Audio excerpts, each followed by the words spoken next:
درود، شاله گلخوجی هستم با خبرهای تازه 12 ایول و شما را از استودیوی رادیو آزادی از پراگ همراهی میکنم. امروز در برنامه نزدیکان و حامیان ژورنالیست توجیک خیرالله میرساییدوف حکم در نسبت او را ناعادلانه خوانده میگویند از بالای آن شکایت خواهند برد. суд умуман ягон хулоса пешниҳод ва ваҷҳои моро ба назари эътибори худ нагирифтааст. об манбаи ҳаёт ё манбаи низо? Садҳо сокини меҳрободи Душанбе мегӯянд солҳост оби фаровонро надиданд ва касе ҳам ба додашон намерасад. бахали об мекасем, агар аяд ё биёрем ҳаққу равмон мекунам. ҳамсоё айҷо об нагире, ин овора мо даштондагӣ. падаре мегӯяд духтарашро бегуноҳ тӯҳмат карданд ва ӯ ҳеҷ василае надорад ки покдомани ӯро собит намояд. бегуноҳиш собит шудагия як ҳамира бар дурӯғ мегӯянд. ягон мақомоте несте ки ҳами ҳақиқата ошкор кунад. ҳукми 12 соли зиндон нисбати журналисти тоҷик Хайрулло Мирсаидов интиқоди шадиди созмонҳои байналмилалиро ба бор овард. аз ҷумла намояндаи созмони амнияту ҳамкории Аврупо дар ин робита нигаронӣ кард. сафоратҳои ғарбии мустақар дар тоҷикистон ҳам дар як изҳорот ҳукми додгоҳро ки дирӯз содир шуд сангин номиданд ва аз ҳукумат бозбинии онро тақозо карданд. пайвандони Хайрулло Мирсаидов низ дар суҳбат бо ҳамкорони мо ҳукмро ноодилона хонданд. ҳеҷ кас ёрдамашо дариқ намедошт, намедораданд. ким ки нагӯд рафта ёрдамашо мекарду халоскорашо буд мекард. ҳабибулло Мирсаидов дар бораи писараш Хайрулло гап мезанад ки дирӯз ӯро додгоҳи шаҳри Хуҷанд ба 12 сол маҳкум кард. бутун одилона набуд вай. ягон хусуси одилонагиш нест баянда. ин ақидаи падару адвокатҳои Хайрулло Мирсаидов низ дастгирӣ мекунанд ва ҳукми додгоҳи Хуҷандро беасос ва ғайриқонунӣ медонанд. суд умуман ягон хулосаи пешниҳод ва ваҷҳои моро ба назари эътибори худ нагирифтааст ва танҳо хулосаҳое ки аз тарафи мақомоти тафтишот пешниҳод гардишта буд ҳамчун асоси ҳукми айбдорӣ қабул карда Мирсаидовро гунаҳгор донистааст. Хайрулло Мирсаидов раҳбари дастаи КВН-и Тоҷикистонро ба исроф ва аз худкунии 123 000 сомонии буҷа айбдор донистанд ки ба қавли адвокатҳо асоси қонунӣ надорад. ба инобат гирем ки он хароҷотҳое ки буданд вобаста ба ҳамин ташкил ва гузарондани КВН гарчанде дар баъзе ҳолатҳо Мирсаидов худро қисман гунаҳкор ҳисоб кунад, ҳам дар ҳамон қисмат низ он хароҷотҳо ҷой доштанд. бале яъне аз худ накарда буд. ин он хароҷотҳое буданд ки зарур буданд барои иштироки даста дар ин озмонҳо ва ин он хароҷотҳое буданд ки гарчанде ки бо харҷнома мутобиқат накунанд, ҳам дар ҳақиқат ҷой доштанд ва барои пешрафти ҳамин даста вайҳо зарур буданд. ба қавли адвокатҳо таъқиби Хайрулло баъди нашри муроҷиатномааш дар фейсбуки дар он аз раҳбари ниҳоди давлатӣ интиқод мешуд оғоз ёфт. худ конститутсия кафолат медиҳад ки цензура ман аст, таъқиб барои танқидҳо ман карда шудааст ва ҳукми суд ва ҷазое ки суд татбиқ кард дар намуди 12 соли маҳрумӣ аз озодӣ ба ғайр аз ин барқарор кардани зарари расонида шуда беҳад ҷазои сахт мебошад. падари Хайрулло Мирсаидов умед дорад дар марҳилаи шикоятӣ онҳо метавонанд бегуноҳии ӯро исбот кунанд. илоҳӣ аз худо металабам илоҳӣ ки ва муроди мақсадамон мерасим аз озодӣ мебарояд иншоаллоҳ. меорем ба мавзӯъҳои дигар. дирӯз исмоилёни тоҷикистон ҷашни алмосӣ ё 60-солагӣ ба тахти имомат нишастани шоҳзода Карим Оғохони чорумро дар маркази Исмоилияи Душанбе таҷлил карданд. имсол ҳам ин ҷашн бо барномаҳои фарҳангӣ, маърифатӣ ва аёдати ниёзмандон баргузор шуд.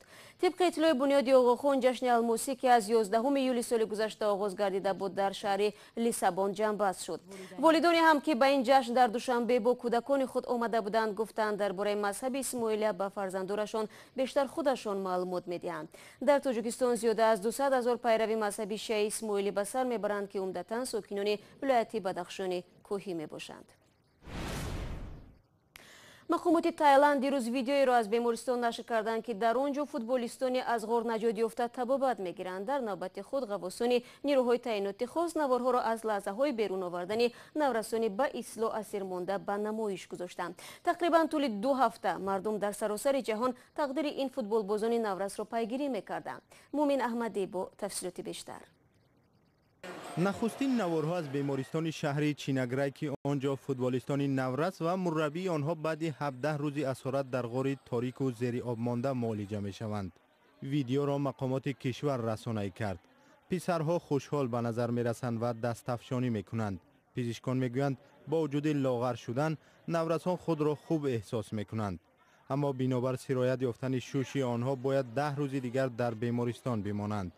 баъди рухсат шудан муддати 1 моҳи дигар зери назорати пизишкон қарор хоҳанд дошт. як видеои дигарро ғавосони нерӯҳои таъиноти махсус мунташир карданд. ин наворҳо дар дохили ғори Таҳам Луанг ба ҳангоми анҷоми амалиёти хатарбор бардошта шудааст. 12 футболбози аз 11 то 16 сола ва мурраббии 25 солаи онҳо чандин километр аз баромадгоҳи ғор панаҳ бурда буданд. роҳи расидан ба он макон ҳатто барои ғавосони пуртаҷриба мушкил буд. нақбҳо аксаран зери об мондаву баъзе гузаргоҳҳо то ҳадде танг буданд ки як нафар бо балони дар пушт наметавонист онҷо убур кунанд. яке аз ғавосон ҳатто ҳалок шуд. ин нишонаи ваҳдат аст. ваҳдати на танҳо Чианграй ва Тайланд. ин ваҳдати саросарӣ аст. ҳодиса нишон дод ки ин на танҳо амалиёти наҷот, балки шаҳодати ваҳдати тамоми миллатҳои олам аст. барои берун овардани дастаи наврасони беҳол монда 3 рӯз лозим омад, ҷое ки имкон буд онҳоро бо замбар мебурданд. дар амалиёти наҷотбахшӣ даҳҳо ғавосон ва ихтиёриён аз тамоми ҷаҳон ширкат доштанд. миллионҳо нафар ин ҳама муддат мунтазири шунидани хабари хуш аз ғори Тайланд буданд. рӯзи чоршанбе сарвазири Тайланд ба ҳамаи онҳое ки дар наҷоти наврасон иштирок карданд ибрози сипос кард. хабари наҷоти футболбозони наврас таваҷҷӯҳи ситораҳои футболро ки ҳоло дар ҷоми ҷаҳон сабқат доранд ҷалб намуд. бисёриҳо ба наврасон сиҳати комил орзу карданд. раиси фифа иттиҳодияи байналмилалии футбол наврасонро ба тамошои қуввозмоии ниҳоии ҷоми ҷаҳонӣ даъват кард, вале карантини 10 рӯза имкон нахоҳад дод ки онҳо ҷоми ҷаҳониро дар Москав тамошо кунанд. хуб, шояд раиси фифа онҳоро ба мусобиқаҳои баъдӣ даъват кунад. шумо барномаи хабарии радиои Озодиро тамошо доред. ташнае дар саргаи об. Тоҷикистон бо вуҷуди захираи бузурги обаш то ба ҳол бо мушкили таъмини аҳолӣ бо оби поки ошомиданӣ даст ба гиребон аст.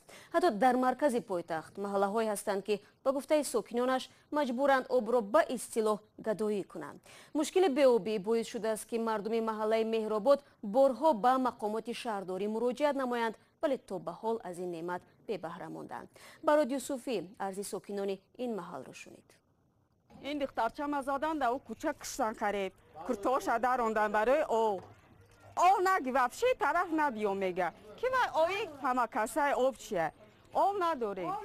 دختری رجب‌ماه خوشова ساکنی محله مهرآباد شهر دوشنبه را چند روز قبل برای آب گرفتن لطوکوب کردند. برای آب اینجا در هر روز جنگ 2 سال شد که ما آب میکشه آب نیست تماما در کلینی. چند سال اخیر حدود 2000 ساکن قسمت بالایی محله مهرآباد شهر دوشنبه در 6 ماه گرما با مشکل شدیدی به آبی روبرو هستند. سال میشه و در نمی دوم آب نیست یک جون و خالی آب میکشیم اگر ایا جو بیاریم حق و رگمون میکنن همسایه ایجا آب نگیره این آوار ما گذشتندگی. تعدادی از ساکنان این محله میگویند اگر خریدار یابند با علت بی‌آبی جای زیستشان را دیگر خواهند کرد.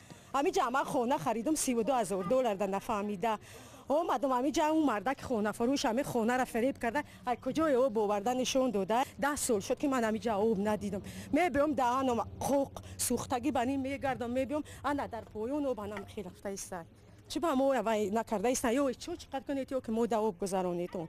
ساکنان آب را خریده در بشکه‌ها نگه می‌دارند که پاکیزگی آن شبهه‌آور است. این همه بشکه ما ندیدید این همه بشکه در این همه جا ماندگی 130 سومان آب می‌خریم. ما 20 گودک اینمی گودک‌ها همش آخر ما 5 روز ده آب قرباقه میشوه ما آب استفاده میبرن گودک چودکی ما. در گذشته زمان شوروی در قسمت بلندی محله مهرآباد 2 حوض با غنجایش 500 تن آب بنیاد کرده بودند و مردم با آب تامین میشد. حالا این حوضها партобгоҳ шуданд. аввал об ай боло поён мера ай боло ана обратка ай боло мера ана ҳозир ки обратка маҳкамай айраи поиз пон ки одамо овоҳӣ метана айраи поиз боло вабша об зур намезанад. сокинон мегӯянд борҳо ба мақомот шикоят карданд вале ба натиҷае нарасиданд.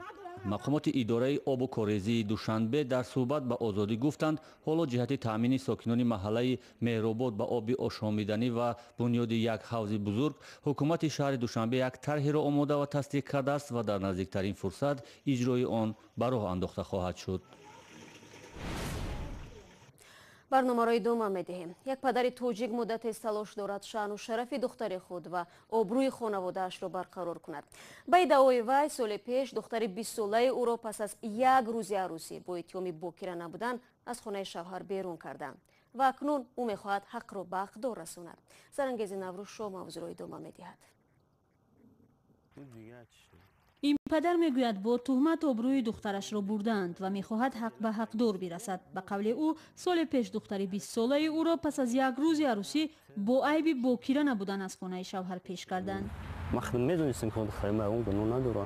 зиндагии ин падар баъд аз ин тағйир ёфт. кору рӯзгори худро монду дари 16 ниҳодро шурӯъ аз ноҳия то пойтахт гуфт. аввал мисоли кор 29 август зашид ما می‌جوام دختر ما خوابونه هم شوش طور کردیم بعد هم رفتیم پراکوری خو هم پراکور هم میلیسه خوالین دادیم خو انایی خونه ها بود نشیدن که ما نزدیکان شوهر سابق مستانه دختری این پدری دادخواه دعوا دارند خود دختر اقرار شده است که قبل از عروسی با دیگر ارتباطی محرمانه داشت. ثبت هم دارند. البته آدم این قچز میتوه این قبه حواس کلی میاره میخواد تمد میکنه. بازگشت دختر برای گویا نودختر بودن به خانه والدین خیلی سخت است. تلاش این پدر برای اثبات بیگناهی دختر کم سابقه است. گرچند میگوید این کوشش ها را نه هر کس درک میکند. بیگناهی ثابت شدگیه.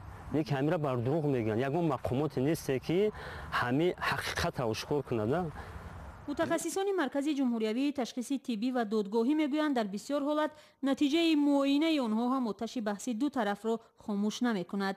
خشتبارانی از طرف داماد باشد، از طرف مادر داماد باشد، از طرف پدر داماد باشد که تهدید میشود که برای چی خون آمد، برای چی گفتم که ریشه اساسی در خون میبینند. پرابلم اساس در خون است. از همین سبب باشد بعد همون حادثه هایی که 5 سال 10 سال پیش که رخ داده بود، شاید که پسری همسایه آغوش کرده باشد، شاید که از بالای درخت افتیده باشد، شاید که در بالای خر سوار شده باشد یا که در بالای دیوار سوار شده باشد. این چیز رو آنها ریشه اساسی فکر میکنند که شاید همون وقت با کرگی آنها ویران شده باشد. با وجود یک سال تک و دوهایی به گفته این پدر بی نتیجه او از راه برگشتنی نیست و میگوید آماده است برای اثبات پاکدامنی دخترش مبارزه برد. این سال من دخترم سالم تاریک کنن چی میشه اگر پیش رای تاریخش نگیرند. در تاجیکستان باکره بودن دختر پیش از عروسی مسئله ناموس است. در غیر صورت دختر بدنام می شود و شانسی برپا کردن عائله نو با نام نیک از دست می رود. و یک خبر دیگر هم داریم. بازرسی دولتی هم автомобили در دوشنبه یک زنی را بازداشت کرد که سرخوش پشت فرمانی ماشین بود. این زن طبق گزارش رسمی ساکن پایتخت است و ماشین لاستی را اداره میکرد. در مجموع ماموران بدعه در یک هفته اخیر 6 راننده سرخوش در پس فرمانی ماشین را دستگیر کردند. طبق تغییرات در قانون حقوق ویرانکنی ماموری که سال گذشته تصویب شده است، راننده های سرخوش با مهلت تا 10 سال از حقوق رانندگی محروم می شوند. قبلا این جزا برابر 2 سال بود. همچنین راننده ها با مبلغ 15,000 سومانی جریمه یا با مهلت 15 شبانه روز به حبس گرفته می شوند. باید گفت در 10 سال اخیر در راههای تاجیکستان حدود 16,000 صدمه های نقلیاتی رخ داده است که در پی آنها حدود 4,500 نفر جان خود را از دست دادند. بیننده عزیز، این چند مطالب مهمی بود که تا این لحظه در اختیار داشتیم. شما میتوانید خبر و گزارش های بیشتر از این را در سامانه azadi.org که وبسایت رسمی رادیو آزادی است، صفحه ویژه ما در شبکه‌های اجتماعی و البته آزادی ویدیو یوتیوب پیدا کنید. تشکر که ما را تا این لحظه همراهی کردید. برای کار میخواهیم و خدا نگهدار هر یکی شما باشد.